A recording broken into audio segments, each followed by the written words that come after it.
Bienvenue sur 28actu.net.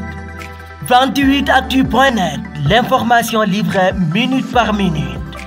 yéen kay yeeg Mamadou Mouhamed Ndiaye. jërë ngeen jëf ku tëb daal ci xal wala fi nee nañu dese na la weneenu tëbin yëral xët mu njëkk Les Échos coalition Yewwi Askan Wi seen manifestation yi ñu bëggoon a def tey ji ci àllarba ji ci réew mi préfet réew mi yéenekaay bi nee nañu tere nañu yëpp muy ci Ndakaaru di ca Ziguinchor ca Kolda ca Risatol ca Sédhiou ak ca Tivaouane fa préfet réew mi wékk interdiction bi yéenekaay bi nee nañu moo di ci article L61 bu code électoral bi nga xam ne dafay bañ ci jamono yi ñu toll bépp yëngu-yëngu politique buy xeeñ ay propagande dañuy bañit ku turbale ordre public bi fii ci Ndakaaru moom préfet bi dollil nañ leen ci ne li muy ragal moo di am ay nit yu rax ci manifestation yi ngir yàq dëkk bi dëkk buy tàkk sawara wuy sël-sëli photo boobee la journal L'As xëy indi ci xëtamu njëkk boole ceeg nag di ñu xamal ni opposition bi ci réew mi seen manifestation yi ñu doon wax tey ci àllarba ji préfet yi tere nañu yëpp Vox Populi gis ne préfet yi dafa mel ne dañoo déggoo ci yëf yi nef waay Yewwi Askan Wi bëggoon a fàkk manifester rek préfet yi réew mi nee nañ leen du ca dal li tax ñu aaye leen ko nag Vox nee nañu daanaka benn motif bi la muy ci Ndakaaru di ca Tamba ca Kaolack Bambey Kolda Tivaouane Mbour Ziguinchor Kees Dagana Kébémer ak Njaaréem Sud Quotidien nañu waaye taxul ba léegi nit ñi tàggoo akuk tiitange àllarbay tey ji moo di àllarba joo xam ne lu nekk mën naa xew ci réew mi bu changement de dernière minute amul suur soo mel ne ku naan ñu bala ñu ciy sóobu nag nañu ko xool seetantal ko saytu ko bu baax a baax ndax état bi jël nay matuwaayam caserne yi ci réew mi benn takkadeer desatu fa ñëpp lu ñu génnee tasaara leen ci mbeddi dëkk bi rawatina nag ca place de la nation bés bi le jour nañu ndax danañu yegg foofe ne dafa mel ne waaye Yewwi dañoo nar a yolamal seenug buum journal La Tribune di ñuy xibaar ne ay kilifa diine ak ay organisation religieuse yu nekk ci réew mi yoo xam ne ña ca nekk yëkkati nañu seen kàddu di ñaan pouvoir bi opposition bi ñu delloo si seenum xel te ñoom régulateur social yooye yéenekaay bi nee nañu seen woote gi tàbbiwul ci noppi tëx Walf Quotidien nañu li desee leer ci noppi nit ñi sax de moo di waaye Yewwi Askan Wi yoote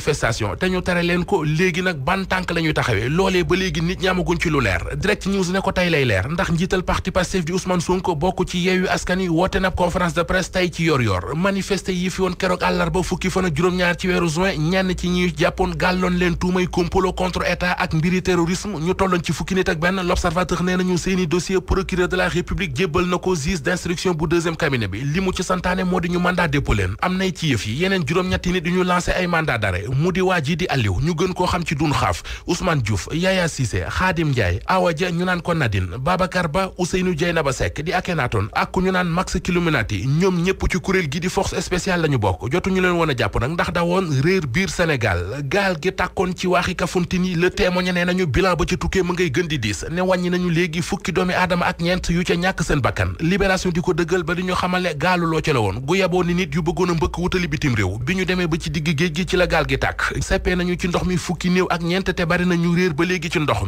mi ak musiba meneen mu jurati ba tey ci Libération